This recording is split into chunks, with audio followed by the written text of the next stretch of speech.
In this tutorial, I'll show you step-by-step how to delete your Instagram account on both iPhone and Android. First, open Instagram and head over to your profile page. At the top right corner, tap on the 3 horizontal lines. From there, go into Settings and Activity. Next, tap on Account Center. Once you're inside, scroll down until you find Account Settings and select Personal Details. On the new page, look for the option called Account Ownership and Control and tap on it. Now you'll see the section where you can choose deactivation or deletion.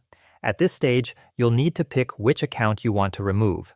Then, you'll be asked whether you prefer to deactivate it temporarily or delete it permanently. Since deletion is final and that's what we're focusing on, press Continue. Instagram will then ask you to select a reason for deleting your account. This is completely personal, so just choose the one that fits best. After that, you'll need to re-enter your account password.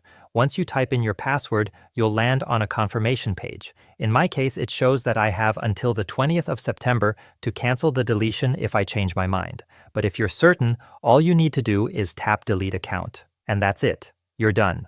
If this walkthrough helped you out, make sure to leave a like on the video.